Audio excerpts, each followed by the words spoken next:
गुरु प्यारी संगत जी, जय गुरु जी। परमपिता परमेश्वर गुरु जी महाराज के श्री चरणों में कोटि कोटि प्रणाम करते हुए आज के 7 PM रिटर्न सत्संग की शुरुआत करते हैं संगत जी।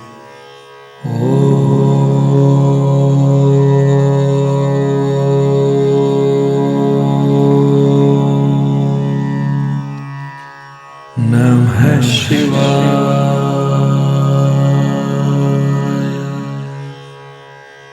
शिव जी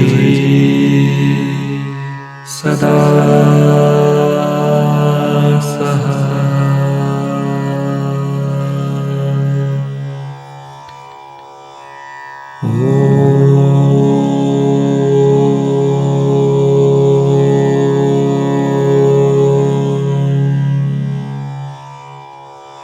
नमः शिवाय।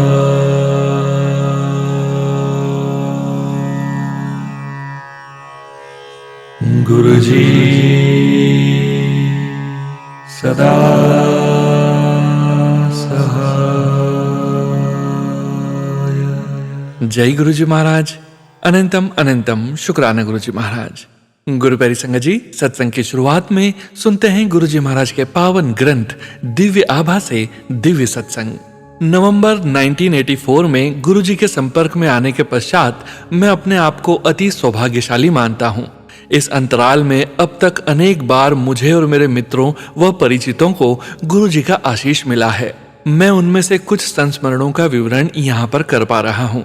गुरु जी को जब मैं पहली बार मिला तो एक स्कूटर दुर्घटना में मेरी पत्नी के बाएं कंधे का अस्थिबंध टूट गया था।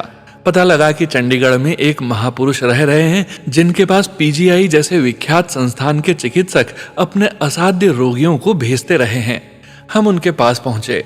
उस समय से अब तक का 22 वर्ष का समय हमने उस महापुरुष के चरणों में बिताया है। जब हम उनके पास प्रातः 4 बजे पहुंचे तो उन्होंने मेरा हाथ अपने हाथों में ले लिया। मुझे ऐसा प्रतीत हुआ कि मेरे शरीर में अमृत प्रवाह हो रहा है। गुरुजी ने मुझे बताया कि मैंने एक मुखी रुद्राक्ष धारण किया हुआ है। उन्होंने यह भी कहा कि उस पर एक शिवलिंग बना हुआ है जिसका मैंने विरोध किया। उनके कहने पर मैंने उन्हें वह रुद्राक्ष दिखाया। उन्होंने वह रुद्राक्ष अपने हाथ में लेकर उसे गंभीरता से देखने की मुद्रा बनाई और फिर मुझे उस पर शिवलिंग देखने को कहा। वास्तव में वहां एक शिवलिंग था जो उस पर आज तक है। 2 वर्ष से मैं आंत्रशूल से पीड़ित था। इसमें बहुत दस्त होते हैं। गुरुजी ने मुझे पीने के लिए अमृत दिया और फिर घर जाने को कहा। उस दिन मैं अपने कार्यालय नहीं जा सका क्योंकि उस दिन मुझे 24 बार शौच जाना पड़ा। शाम को जब गुरुजी ने फोन करके मेरे स्वास्थ्य के बारे में पूछा तो मैंने उनको बताया कि मेरी स्थिति अत्यंत असहनीय है। उन्होंने उसका प्रतिकूल दृष्टिकोण लेते हुए कहा कि यह अच्छे चिन्ह हैं, रोग शरीर से बाहर निकल रहा है। अगले दिन प्रातः मुझे लगा कि मैं स्वस्थ हूँ और यह मैंने गुरुजी को बताया। उन्होंने कहा कि अभी रोग शेष है, वह अगले दिन ही ठीक होगा और अपने पास बुलाया। जब मैं उनके पास गया तो उन्होंने अपने रुद्राक्ष और एक चम्मच से मेरी नाभि को छुआ। छूते ही ऐसा प्रतीत हुआ कि मुझे बिजली का तीव्र झटका लगा है और मैं गिर गया। उन्होंने मुस्कुराकर कहा कि अब रोग से मुक्ति हुई है। उस बिजली के झटके के बाद वह रोग मुझे आज तक नहीं हुआ है। मेरी पत्नी बबली का उपचार करने के लिए गुरुजी एक शनिवार की संध्या को हमारे घर पहुंचे। उनके निर्देशानुसार साबुत उड़द की दाल की 3 रोटियां बनाई गई। आधी रोटी को शौचालय में डालकर जल प्रवाहित कर दिया गया। शेष 2.5 रोटियों को उन्होंने बबली के कंधे पर रखकर कुछ उच्चारण किया और मेरे हाथ में देकर बोले कि यह एक काले कुत्ते को खिला दूं। मैं भौचक्का था। रात्रि के 9 बजे एक साफ स्वच्छ छावनी क्षेत्र में आवारा कुत्ता, वह भी काला, मिल पाना अति कठिन है। मैंने अपनी शंका गुरुजी को बताई। गुरुजी ने अपने शांत स्वर में मुझे नीचे बाहर जाने को कहा। मैं अचंभित हुआ जब नीचे जीने में ही मुझे काला कुत्ता मिल गया। उसी समय बबली का रोग भी समाप्त हो गया। एक दिन जब गुरुजी हमारे घर आए तो घर पर अनेक अतिथि थे। मेरी पत्नी ने बीच में एक बादाम का कटोरा रखा हुआ था। अचानक गुरुजी ने अपनी मुट्ठी भर कर बादाम उठाए और सब अतिथियों को लो अखरोट खाओ, पिस्ता खाओ, किशमिश खाओ कहते हुए बांट दिए। विस्मय की बात यह थी कि जिन फलों का वे नाम ले रहे थे बादाम उन्हीं में परिवर्तित हो गए थे। मेरे एक जवान नायक आनंदन को बाधा दौड़ में पीठ पर गहरी चोट लग गई थी। जवान का उपचार तो हुआ था, पर उस चोट के कारण वह सेना के सब कार्य करने में अक्षम्य हो गया था। उसे सैन्य सेवा से निवृत्त कर घर भेजा जा रहा था। मैं उसे प्रातः 4 बजे गुरुजी के पास ले गया और उनसे उसे स्वस्थ करने के लिए प्रार्थना करी। गुरुजी ने मुझसे प्रश्न किया कि यदि उन्होंने उसे रोग मुक्त किया तो उसके कर्म कौन समाप्त करेगा और इस अवस्था में वह अगले जन्म विकलांग रूप में जन्म लेगा। मैं विस्मित अवश्य था, पर मैंने गुरुजी से प्रार्थना करी कि वह अपने तप से उसके कर्म नष्ट कर दें। गुरुजी मुस्कुराए और उन्होंने आनंदन को लेटने को कहा। फिर उन्होंने उसे छूकर एक अति भयानक मुद्रा बना ली, जैसे वह किसी को डांट फटकार रहे हैं। नीचे लेटा हुआ आनंदन बच्चे की भांति धीरे धीरे सिसक कर रो रहा था और मैं आश्चर्यचकित था। फिर उन्होंने आनंदन को उठकर अपने शरीर से सब पट्टियां उतारने को कहा। उन्होंने यह भी कहा कि उसे स्वस्थ होने में समय लगेगा और तीसरे दिन उसे पुनः लेकर आऊं। अगले दिन प्रातः जब मैं पीठी के लिए जा रहा था तो मैंने आनंदन को अपनी बैरक के बाहर दंड लगाते हुए देखा, जैसे वह अपना शक्ति प्रदर्शन कर रहा है। मैंने उसे रुकने के लिए कहा तो वह बोला कि अब उसे कोई दर्द नहीं है और लग रहा है कि वह रोग मुक्त हो गया है। मैंने उसे गुरुजी के अगले दर्शन तक यह बातें गोपनीय रखने के लिए कहा। तीसरे दिन जब हम गुरुजी के पास गए तो उन्होंने मुझे अपने पास बुलाया और आनंदन की ओर उंगली करते हुए कहा कि वह शनि के प्रकोप से बाहर आया है। आनंदन का रंग साफ हो गया था और उसका वजन 13-14 किलो घट गया था। गुरुजी ने फिर आनंदन से प्रश्न किया कि उनके छूने के बाद क्या हुआ। आनंदन ने बताया कि तब से वह सोया नहीं है। गुरुजी ने तुरंत एक चाय के चम्मच से उसकी बाल्य ग्रंथि को छुआ। उन्होंने फिर मुझे निर्देश दिया कि आनंदन को बैरक में पहुंचाकर उसे सोने दूं। गुरुजी के स्थान से बाहर निकलते ही उसका सिर मेरे कंधे पर टिका और वह सो गया। वाहन चालक की सहायता से हम उसे बैरक तक लेकर आए और उसे उसके बिस्तर पर लेटा दिया। आनंदन 3 दिन तक सोता रहा और पूर्णतया रोग मुक्त हो गया। तदुपरांत डॉक्टर्स ने जब उसके परीक्षण किए तो उसे स्वस्थ देखकर वह आश्चर्यचकित रह गए। अब उनके पास उसे सब सैन्य सेवाओं के लिए योग्य घोषित करने के अन्यथा और कोई विकल्प नहीं था।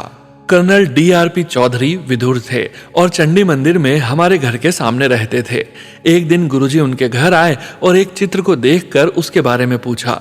कर्नल चौधरी ने कहा कि वह उनकी मृत पत्नी का है, जिसे भाग्य ने उनसे सदा सदा के लिए दूर कर दिया है। गुरुजी बोले कि वह तो यहीं पर है और क्या वह देखना चाहेंगे। हम असमंजस में थे। फिर उन्होंने अपना एक हाथ उठाया और हिलाया। अचानक वह चित्र हिलने लगा। फिर वह मेज जिस पर चित्र रखा हुआ था, उसके बाद एक एक करके उस कमरे की सब वस्तुएं, अलमारी, बिस्तर, सब कुछ केवल भूमि को छोड़कर फिर धीरे धीरे सब शांत हो गया। गुरुजी पुनः बोले कि वह उन्हें और अपने पुत्र को छोड़कर कहीं नहीं जा सकती, वह तो इधर ही है। एक शाम को गुरुजी हमारे घर पर आए थे। उस संगत में आसपास के कई लोग भी आए हुए थे। कर्नल चौधरी मेरे से अकेले में बात करना चाह रहे थे। दूसरे कमरे में जाने पर बोले कि उन्होंने अपने पुत्र टिल्तू को जब गुरुजी के पास आकर आशीर्वाद लेने के लिए कहा तो उसने उत्तर दिया कि संतों के पास जाने की आयु तो उनकी है, वह तो संगीत सुनना चाहता है। इस बात पर कर्नल चौधरी को क्रोध आ गया और उन्होंने उसे चांटा मार दिया था। वह चाह रहे थे कि मैं जाकर उसे समझाऊं। मैंने उत्तर दिया कि स्थिति को थोड़ा शांत होने देते हैं, उसके बाद मैं उसे समझाऊंगा। उसके बाद हम गुरुजी के चरणों में आकर बैठ गए, जैसे कुछ हुआ ही ना हो। गुरुजी ने कर्नल चौधरी की ओर देखा और बोले कि अब पुत्र बड़ा हो गया है, उसे मारने की क्या आवश्यकता थी। उसी क्षण टिल्तू ने कमरे में प्रवेश करके गुरुजी के चरण स्पर्श किए। पहले गुरुजी अमृत बांटा करते थे। प्रत्येक भक्त को एक गिलास मिलता था और मैं अपने भाग का एक गिलास पी चुका था। उस दिन मैं गुरुजी के निकट बैठा हुआ था। अचानक मेरे मन में विचार उत्पन्न हुआ कि यदि गुरुजी मुझे एक गिलास और दें तो निश्चित हो जाएगा कि वह मेरे मन की बात पढ़ रहे हैं। उस समय गुरुजी किसी और को गिलास दे रहे थे। वह रुके और उन्होंने वह गिलास मुझे थमा दिया। 15 मिनट उपरांत मैंने संयोग सोचकर यह विचार मन से त्याग दिया। अब मेरे मन में आया कि यदि वह मुझे तीसरा गिलास दें तो मुझे विश्वास हो जाएगा कि वह मेरे मन के भाव जान सकते हैं। वह उसी समय रुके और मेरी ओर देखकर बोले कि लो, यह गिलास तुम स्वयं ही पियो। पहले गुरुजी को कोई स्पर्श नहीं कर सकता था, भक्त दूर से ही प्रणाम करते थे। एक बार जब मैं उनके पास बैठा हुआ था, मेरे मन में विचार आया कि मैं उनसे मिलकर अति भाग्यशाली हूँ, पर कितना अच्छा हो यदि गुरुजी मुझे अपने चरण स्पर्श करने दे। उन्होंने उसी क्षण मेरी ओर देखा। अगले दिन दोपहर को वह हमारे घर आए और बिस्तर पर लेटने की इच्छा प्रकट करी। प्रसन्नता पूर्वक मैं उनको अंदर शयन कक्ष में ले गया। उन्होंने लेटकर प्रश्न किया कि क्या घर में घी होगा। मेरे हामी भरने पर उन्होंने मुझे उससे अपने पैर की मालिश करने को कहा। उस समय तक मैं पिछले दिन की मनोकामना को भूल चुका था। आधे घंटे के बाद उन्होंने पूछा कि क्या वह जा सकते हैं। तब मुझे आभास हुआ कि वह केवल मेरी इच्छा पूर्ति करने आए थे। उस समय मैं 42 वर्ष के आसपास का होऊंगा जब मुझे निकट की वस्तुएं धुंधली दिखने लगी। मैंने गुरुजी से अपनी दृष्टि ठीक करने का निवेदन किया तो वह बोले कि यह तो आयु के साथ होता ही है, पर मैंने पुनः उनसे अपनी दृष्टि ठीक करने का आग्रह किया। मुस्कुराकर उन्होंने मुझे लेटने के लिए कहा। उन्होंने मेरी आंख के पास पहले माचिस की तीली जलाई और फिर एक चाय के चम्मच में जल लेकर मंत्रोच्चारण करते हुए वह मेरी आंख में डाल दिया। तुरंत ही मुझे सब साफ दिखाई देने लगा। उन्होंने कहा कि अब 2 वर्ष तक मुझे कोई कठिनाई नहीं होगी, पर उसके बाद प्रकृति अपना कार्य पुनः आरंभ कर देगी। उसके बाद मेरा ट्रांसफर गुवाहाटी हो गया था। एक दिन फिर मुझे निकट का धुंधला दिखने लगा। मैंने वह डायरी जिसमें गुरुजी द्वारा उपचार की तिथि लिखी हुई थी खोल कर देखी तो वह ठीक 2 वर्ष पूर्व की थी। जब हम चंडी मंदिर में रहते थे, एक दिन मेरे साढ़ू ने, जो समूह के सामने बोलने से कतराते थे, रांची से फोन किया कि हम गुरुजी से निवेदन करके उनके द्वारा सैन्य अधिकारियों को दिए जाने वाले भाषण को रद्द करवा दें। हम उनका चित्र लेकर गुरुजी के पास प्रातः 4 बजे पहुंचे। गुरुजी के कमरे में प्रवेश करते ही उन्होंने मुस्कुरा कर कहा कि क्या मुझे अपने साढ़ू का फोन आया है? वह कायर, उसे क्या चाहिए? जब हमने उन्हें अपनी समस्या बताई तो उन्होंने हमें बैठने को कहा और अपने अन्य कार्य करने लगे। समय बीत रहा था तो हमने उनसे पुनः कुछ करने की विनती करी, पर उन्होंने हमें प्रतीक्षा करने को कहा। अचानक 8:05 पर उन्होंने उसका चित्र मांगा और उस पर अपनी उंगलियां फेरने के बाद कहा कि उन्होंने समस्या को अंतरित कर दिया है और अब वह भाषण एक ऐसा व्यक्ति देगा जो हिंदू नहीं है। उस शाम को मेरे साडू ने फोन पर बताया कि संभाषण अब एक मुस्लिम अधिकारी देगा। जब हमने उनसे पूछा कि यह निर्णय कब लिया गया तो उसने कहा कि प्रातः 8:05 पर। मेरा सेवादार छुट्टी गया था। मुझे एक अन्य सेवादार मिला जिसका यौन परिवर्तन आरंभ हो चुका था। मेरे सूबेदार मेजर और मैं दोनों चिंतित थे। अब वह कैसे सेना में कार्यरत रहेगा और जवानों की बैरक में कैसे रहेगा। एक दिन जब गुरुजी मेरे घर आए तो मैंने इस लड़के को ठीक करने के लिए विनती करी। गुरुजी ने प्रश्न किया कि मैं कहाँ से ऐसे रोगी को लेकर आता हूँ। मैंने उत्तर दिया कि गुरुजी यह तो उसका भाग्य है और उसे ठीक होना है, इसलिए वह मेरे पास है। गुरुजी ने उसकी पीठ पर एक चम्मच रखा और वह ठीक हो गया। एक दिन मुझे ज्वर हो रहा था और मैं धूप में लेटा हुआ था। दोपहर को 3 बजे गुरुजी हमारे घर आए और उन्होंने मेरे स्वास्थ्य के बारे में प्रश्न किया। मुझे सिरदर्द, ज्वर और मुंह में गंदा स्वाद था, साथ में नाक भी बह रहा था। उन्होंने मेरी पत्नी को एक डॉक्टर को बुलाने को कहा। तुरंत कर्नल चौधरी ताप नापने का यंत्र लेकर आए। उन्होंने मेरा ताप 103 डिग्री नापा। गुरुजी के प्रश्न करने पर उन्हें बताया कि औषधियों से 48 घंटे से मैं ठीक हो सकता हूँ, अन्यथा 3 दिन लगेंगे। गुरुजी ने फिर मेरी पत्नी को एक चम्मच, थोड़ा सा नमक और जल लाने को कहा। उन्होंने उस चम्मच में थोड़ा सा नमक और जल मिलाया और कुछ मंत्र उच्चारण करके मेरी नाक में डाल दिया। मुझे लगा कि मेरे अंदर का सब कुछ बाहर निकल जाएगा।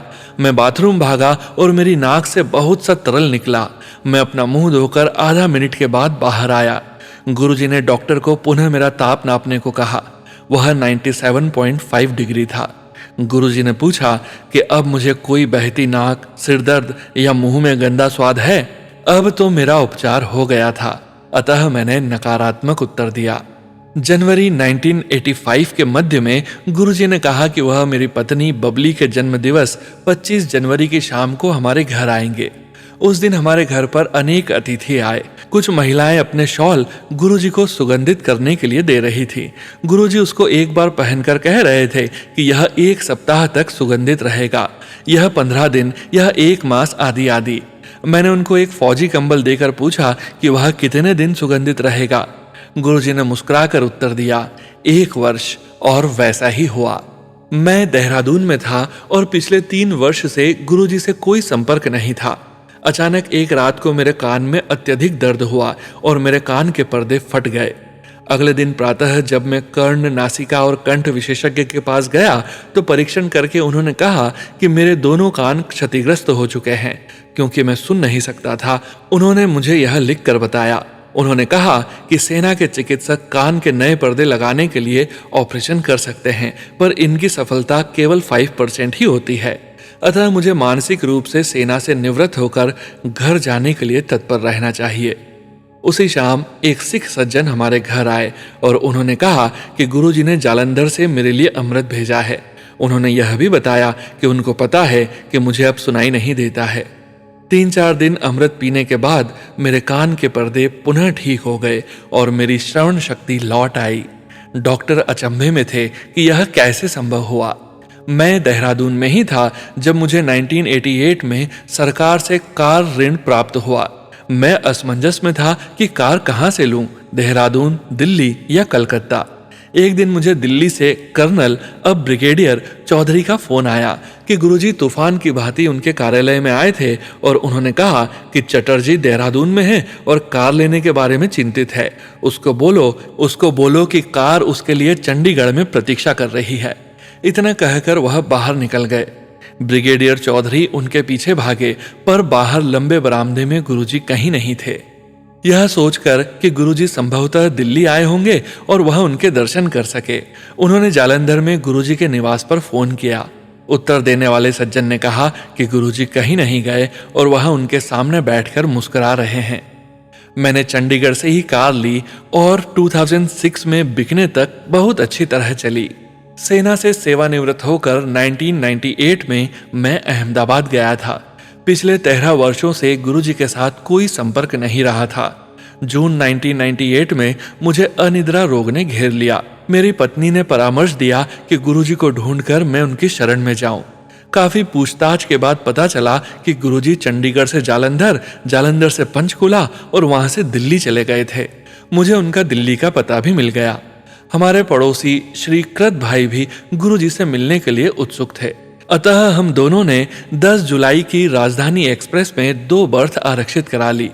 9 जुलाई को मैंने दिल्ली में गुरुजी के निवास पर हमारे आने का समाचार देने के लिए फोन किया। फोन का उत्तर देने वाले सज्जन ने पूछा कि क्या मैं अहमदाबाद से कर्नल चटर्जी बोल रहा हूँ। मेरे सहमत होने पर उन्होंने बताया कि आज गुरु पूर्णिमा के कारण गुरुजी पाठ में हैं, पर उन्होंने बताया था कि शाम को 7 बजे मैं अहमदाबाद से फोन करूंगा। गुरुजी को मेरे आने के बारे में ज्ञान था और उन्होंने मुझे 11 जुलाई को शाम को 6 बजे आने को कहा है। स्वाभाविक है कि कृत भाई अचंभे में थे। दिल्ली जाते हुए यह जानकर कि मैं सो नहीं पाऊंगा, मैंने अपने साथ इतिहास की एक मोटी पुस्तक रख ली थी। यह सोचकर गुरुजी तो अपने ही हैं, मैंने 3 बजे उनके पास जाने का निर्णय ले लिया। जब हम 4 बजे सुल्तानपुर पहुंचे तो एक अनोखी घटना घटी। हमें एम्पायर स्टेट नहीं मिल पाया। कुछ देर घूमने के पश्चात मुझे समस्या समझ में आ गई। गुरुजी ने हमें 6 बजे आने को कहा था और हम वहां 4 बजे ही पहुंच गए थे। मैंने कृत भाई को बताया कि मुझे समस्या पता लग गई है और अब उसका समाधान मिल जाएगा। मैं कार से उतरा और मैंने गुरुजी से प्रार्थना करी। जो हो गया सो घट गया, अब वह हमें अपने पास बुला लें। एकदम एक बालक दौड़ता हुआ आया और उसने पूछा कि हमारी कार कहीं जा नहीं रही है, हमें कहाँ जाना है। फिर उसने हमें एम्पायर स्टेट का मुख्य द्वार दिखाया। एकदम मुख्य मार्ग पर, कैसे दिखाई नहीं दिया था। घर पहुंचने पर गुरुजी ने मेरा आलिंगन किया और बोले कि मैं इतने वर्षों के बाद उनके पास आया हूं, 21 दिन से सोया नहीं हूं, आज सोऊंगा और लंगर ग्रहण करके जाऊं। लंगर के बाद हम अपने होटल में वापस आ गए और मैं वह इतिहास की पुस्तक पढ़ने लगा। शीघ्र ही मुझे लगा कि साथ वाले कमरे में कोई अगरबत्ती जला रहा है। थोड़ी ही देर में पूरे कमरे में एक अद्भुत सुगंध फैल गई और मुझे निद्रा आ गई। अगले दिन मैं फिर गुरुजी के पास गया और उनके पैर दबाते हुए मैंने कहा, गुरुजी, पहले आपके चारों ओर तीव्र सुगंध रहती थी, अब वह बहुत ही हल्की है। गुरुजी बोले कि पिछले दिन जब वह मुझे सुलाने आए थे, क्या मैंने उसका आनंद नहीं लिया था। मेरा अनिद्रा का रोग समाप्त हो गया था। उसके बाद नवंबर 1999 में जब मैं अहमदाबाद से उनसे मिलने दिल्ली आया था तो उन्होंने कहा कि मैं उनके पास आ जाऊंगा। सीमेंस में अपने साक्षात्कार से एक दिन पहले मैं गुरुजी से मिला और उनको इसका समाचार दिया। वह बोले कि मेरा चयन हो चुका है और उन्होंने मेरी आय भी बता दी। मुझे उतना ही प्राप्त हुआ। 2006 में कुछ मास से मेरी दाहिने हाथ की अंगूठी वाली उंगली मुड़ नहीं रही थी। चिकित्सकों के अनुसार अस्थिर रज्जु सूख गया था और उसका कोई उपचार संभव नहीं था। उन्होंने मुझे दर्दनाशक औषधियां लेने का परामर्श दिया।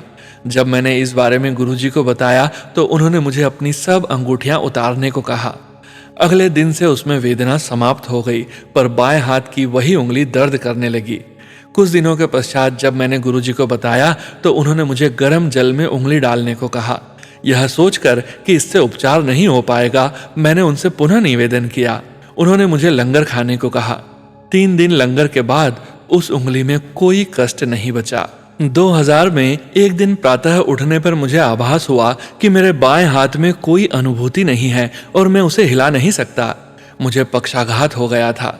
उस शाम को संगत में जब गुरुजी प्रसाद बांट रहे थे, मैंने उनसे इस बात की चर्चा करी। उन्होंने मुझे प्रसाद दिया और थोड़ा जोर से बोले कि मैं उसे बाहर जाकर खा लूं। प्रसाद ग्रहण करते ही मेरे हाथ में सिहरन हुई। उन्होंने मुझे पुनः प्रसाद दिया। मैंने वह भी खाया। अब मैं अपने हाथ की उंगलियां हिला सकता था। गुरुजी ने फिर से मुझे तीसरी बार प्रसाद दिया और उसे लेने के 15 मिनट उपरांत मेरा हाथ बिल्कुल पहले की भांति हिलने डुलने लगा। मेरी पत्नी के सिर के बाल सामने से झड़ने लगे थे। हमारे 3 वर्ष तक उस गंजेपन को रोकने के सब प्रयास विफल रहे थे। एलोवेरा के shampoo, arnica plus, Shahnaz Husain आदि। जब मैं दिल्ली आया मैंने गुरुजी को समस्या से अवगत कराया। सुनते ही वह बोले, बबली आंटी। फिर हवा में अपना हाथ हिलाया और कहा, हट गया, कुछ समय लगेगा। 1 सप्ताह में ही नए बाल आने लगे और शीघ्र ही उसका उपचार हो गया था। 2003 में मुझे मूत्र रोग समस्याएं होने लगी। अंत में डॉक्टर्स ने प्रोस्टेट का ऑपरेशन कराने का उपचार बताया। गुरुजी की संगत में मैंने मन ही मन उनसे प्रार्थना करी। तुरंत उन्होंने अपना दायां हाथ अपने सिर से ऊपर उठाया और एक मुद्रा बनाई। साथ ही अपने अंगूठे और तर्जनी को पास में मिलाया। मुझे लगा कि उन्होंने मेरे लिए कुछ किया था, परंतु मन में संशय था। मैंने मन में ही निवेदन किया कि यदि यह मेरे लिए है तो गुरुजी कृपया मेरी ओर देखिए। उन्होंने ऐसा ही किया और मुझे संतोष हो गया। अगले दिन मैं स्वस्थ था। अप्रैल 2007 के अंत में मुझे कोलकाता जाना था। लंगर के उपरांत मैं गुरुजी से आज्ञा लेकर मेरे प्रवास की अवधि में कोलकाता को वातानुकूल रखने के लिए विनती करना चाह रहा था, किंतु मेरे कुछ कहने से पूर्व वह मुझे डांटते हुए बोले, अपना काम छड़, मेरे को ला जा। मैं कुछ नहीं कह सका। बाद में उन्होंने गायत्री को बताया कि उन्होंने मेरे लिए कोलकाता में वर्षा भेजी है। शुक्रवार की शाम को जब मैं राजधानी एक्सप्रेस गाड़ी में चढ़ा और मैंने कोलकाता में अपने संबंधी को फोन किया तो वह बोले कि वहां पर मूसलाधार वर्षा हो रही है। मैं कोलकाता 9 दिन तक रहा और उस अवधि में या तो बादल छाए रहे या वर्षा होती रही। दिल्ली वापस आने पर गुरुजी ने मुस्कुराकर मुझसे प्रश्न किया, कलकत्ते मी सीगा?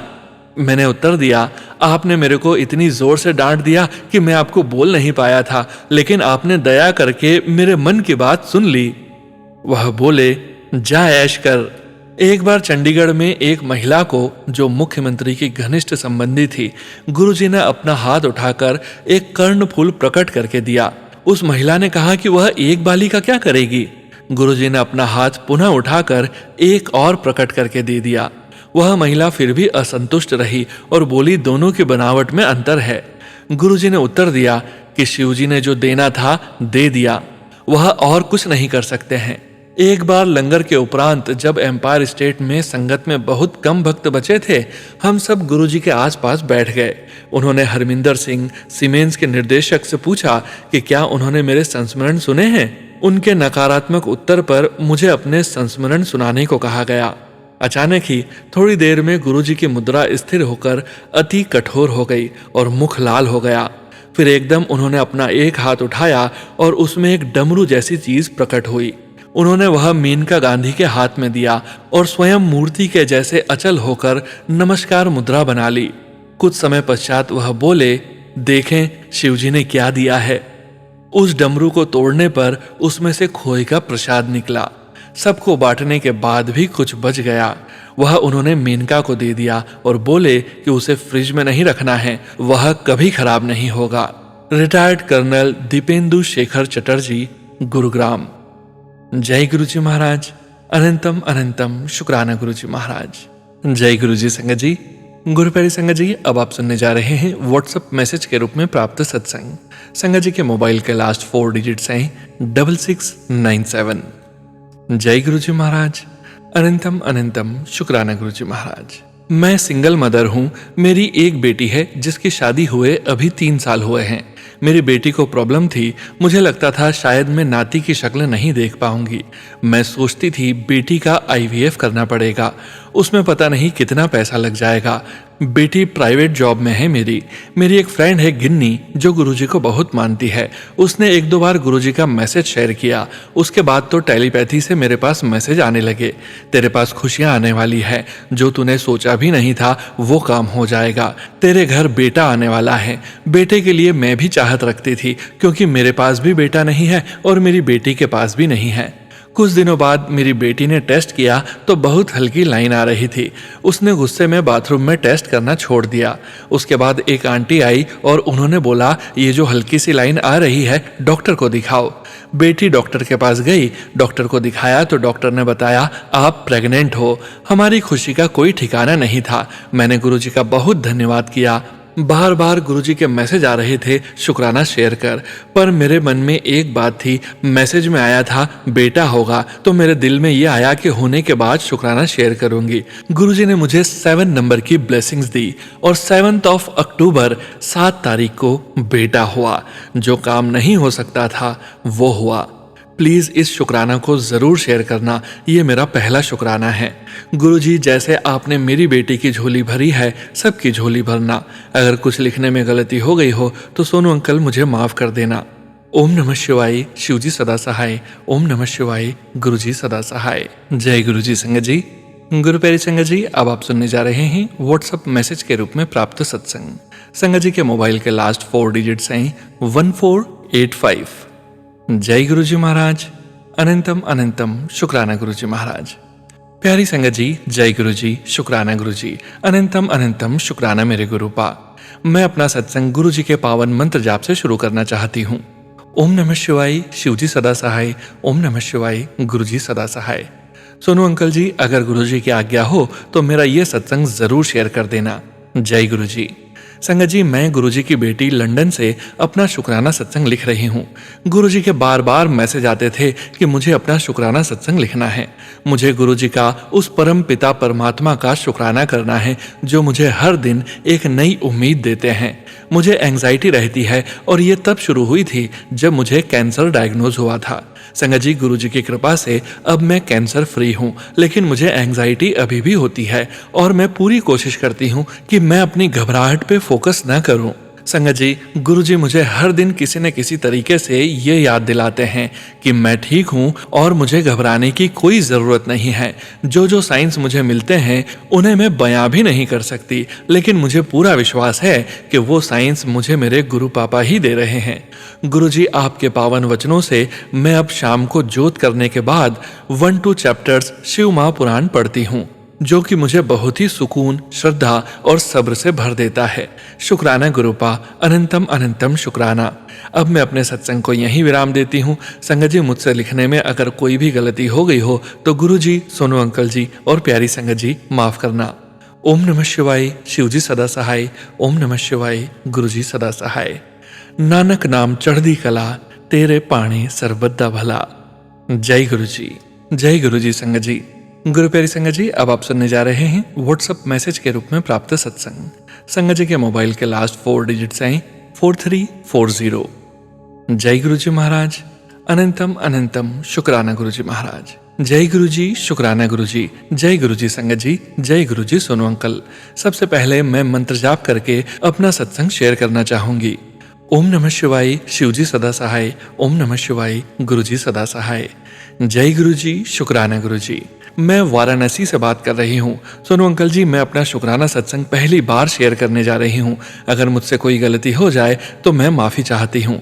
संगत जी, सोनू अंकल जी और गुरु जी, मैं अपने जीवन में बहुत थक चुकी थी। फिर मैंने गुरु जी का ध्यान किया। जब से गुरु जी मेरे जीवन में आए हैं, डेली ही चमत्कार हो रहा है। लेकिन अब 1 महीने पहले से जो सबसे बड़ा चमत्कार हुआ है, वह मैं शेयर करना चाहती हूँ संगत जी और सोनू अंकल जी।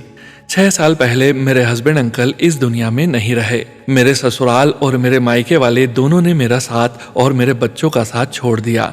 मैं और मेरी 2 बेटियां हैं, हम बिल्कुल अकेले हो गए। लेकिन अभी 1 महीने पहले गुरुजी ने मेरे जीवन में इतना बड़ा चमत्कार कर दिया। मेरी फाइनेंशियल कंडीशन पूरे भविष्य के लिए इतनी अच्छी कर दी कि अब मुझे किसी के आगे हाथ फैलाने की कोई जरूरत नहीं है। और गुरुजी रोज मैसेज देते हैं कि बेटी, अब तो किसी के आगे हाथ नहीं फैलाएगी और तुझे धन की कभी जीवन में कमी नहीं होगी। गुरुजी से बस प्रार्थना है कि मेरी दोनों बेटी अपने जीवन में खूब आगे बढ़े, अच्छी पढ़ाई और जॉब करें। अब मैं अपने सत्संग को यहीं विराम देती हूँ और आगे जल्द ही दूसरा सत्संग शेयर करूंगी। Sonu uncle ji, please please please मेरा सत्संग शेयर कर दीजिएगा। मुझे सत्संग करना नहीं आता, फर्स्ट टाइम ही की हूँ। मुझे मालूम है बहुत सारी कमियां होंगी, पर जल्द से जल्द मेरा सत्संग शेयर कर दीजिएगा। मैं पूरी कोशिश करूंगी अपनी कमियों को ठीक करने की। जय गुरु जी, शुक्राना गुरु जी। जय गुरु जी, शुक्राना गुरु जी। जय गुरु जी। संगत जी, गुरु प्यारी संगत जी, आज के इस सत्संग को विराम करने का समय हो गया है और गुरु जी महाराज के पावन वचनों के श्रवण करने का समय हो गया है। संगत जी, आज के वचन भी बॉम्बे आंटी जी के सत्संग से लिए गए हैं, जो कि इस प्रकार से हैं। पहला वचन, मानव रोग पूर्व कर्मों का परिणाम है। मुझे सबसे पहले रोग की जड़ को नष्ट करना होगा, जो हमेशा शरीर की गहराई में बैठा रहता है। अगर मैं पहले समस्या की सतह को ठीक करूंगा तो वह बार बार उभरेगी। इसलिए मुझे समस्या के ए को ठीक करना होगा, न कि जेड को। दूसरा वचन, गुरु साहिब ने कई बार दोहराया कि प्रार्थना बहुत कम उम्र से ही सिखाई जानी चाहिए। मूल बातें धीरे धीरे सिखाई जानी चाहिए ताकि छोटे बच्चे में प्रार्थना की नींव आने वाले जन्मों तक मजबूत बनी रहे। तीसरा वचन, मैं भाई बहन पति पत्नी से एक जैसा प्रेम नहीं करता, बल्कि व्यक्तिगत रूप से करता हूँ, क्योंकि मेरे प्रति उनका समर्पण और भक्ति अलग अलग लेवल पर होती है। कोई भी 2 भाई बहन या दंपत्ति मुझसे समान प्रेम नहीं करते, न ही मेरे प्रति उनकी भक्ति समान होती है। इसलिए उन पर मेरी कृपा भी समान नहीं होती। अपनी निशर्त भक्ति की गहराई ही मेरे निशर्त प्रेम का कारण है। जय गुरु जी महाराज। अनंतम अनंतम शुक्राना गुरु जी महाराज। गुरु प्यारी संगत जी, गुरु जी महाराज के महामंत्र जाप के साथ आज के इस सत्संग का यहीं विराम करेंगे। सत्संग शेयरिंग करने से संबंधित सभी जानकारी वीडियो के डिस्क्रिप्शन में दी गई है।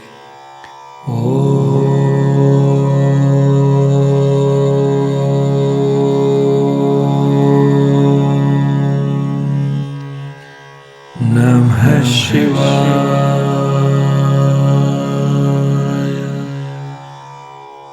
शिवजी सदा सहाय।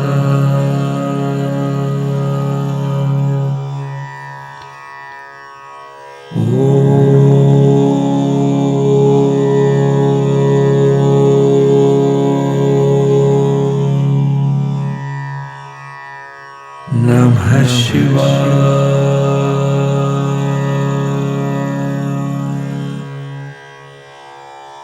गुरुजी सदा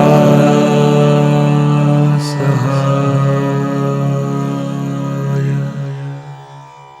जय गुरु जी महाराज। अनंतम अनंतम शुक्राना गुरु जी महाराज।